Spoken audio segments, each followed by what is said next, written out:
I had just graduated from graduate school, and I was working at the Texas Protective. Oh my gosh, he can edit that right out, right? Yeah, they love it.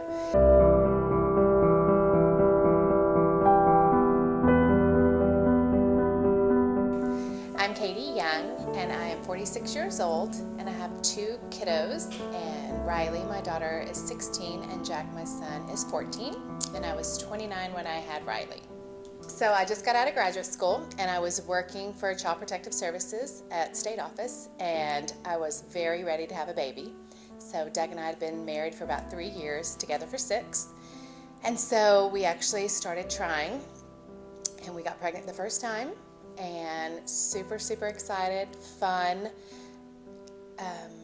because with our second pregnancy, we were only going to have 1 baby. We initially were going to have 3 kiddos because that's what I wanted. I wanted 3 because I was 2, and I thought 3 is way better. So we were going to have 3, and then we had 1, and it was a lot harder than I thought. Pregnancy-wise was hard on me, and so when we had 1, I was like, great, we'll have 1 baby. She's perfect. She's a girl. She'll probably hate me later, but and then New Year's Eve. New baby, Jack. Happy New Year. Happy New Year. Thrilled, excited, super excited. And sadly, because I was right on track. That was my plan. I wanted to have a baby. I wanted to be married for a while. I wanted to have some sort of, I wanted to have my graduate degree, and then I absolutely wanted to have some job that had purpose, and I felt like I did. And so, yeah, I was super excited, super happy, and ready, very ready.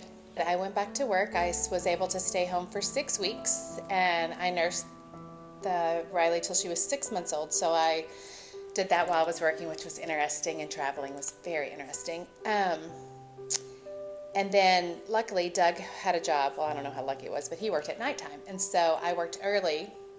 And so I would go in early. He would get Riley up, and he would take her to daycare, and then I would pick her up, and then he would go to work. So it worked. Our crazy little system worked out pretty well for us. Oh, absolutely. Yeah, it totally does. Some good, some bad, some you love them so much, some you're like, get off the couch and help me. You know, it's very, and you look back and you think you're an adult, but now being older and looking back, you're like, oh my gosh, I know 29 sounds old, but really, I've really had a lot of growing up to do, and both of us did. And so, yeah, it was interesting.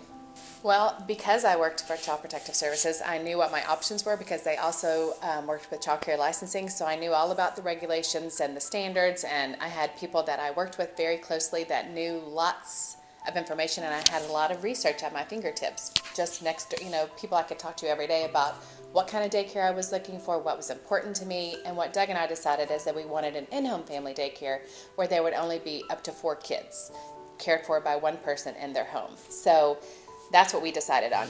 And we were very lucky because Doug's mom lives here in Austin. And so she agreed to keep Riley 1 day a week.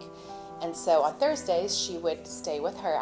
Doug would take her over there, and I would pick her up from there. And then she would bring her to me every Thursday so I could nurse her, which was really nice. Yeah, it was awesome. Well, you have to remember, I didn't see the worst of the worst. But I did in graduate school, I worked at the hotline, so I worked at statewide intake, where I did take reports about child abuse and neglect. And I will tell you that my experience taking calls as a person with no children was completely different than the calls I would take now that I had children. So I had already left that position when I went to state office, and so I luckily had a great job. I got to do community-based services all over the state of Texas, so I really felt like what I was doing was making a big fat difference. I really did. And so I was not in the trenches like so many are. So I was very lucky, and I think that helped me. I don't think I could have done that job with new babies. And I don't know how people do. To deal with like traumatic work, and a lot of moms do, and they don't have a lot of choices, and so you take what job that you're qualified for or that you're able to get. Gosh, I don't know. I would say that the timeout, I know I keep coming back to that, but timeouts are important, and if that's just 30 minutes on the way home where you don't do anything, don't talk on the phone, don't listen to anything, but just be with you, and so when you get home, you're happy to be home and happy to see your kids instead of thinking about all the crap that you did all day. It's too hard. It's too hard, and it changes you, and you become a totally different person. I've seen people work in the agency and become a totally different person than when they started. And it's sad. And people tell you that, and you say, oh, sure, I understand. But you don't understand until you look at, I'm going to tear up a little bit. When I think about my daughter has 1 year left in my house, and then she'll be gone. She'll be on with her own life, on to college. And I'm like, I just had that baby. I was just pregnant with her, and she is about to leave. So, yes, it goes way too fast. But I guess one thing my advice or what I, not regret, but I wish I would have thought more of is don't try to be perfect. Don't try to be the perfect mom. There's no such thing as the perfect mom. I can't.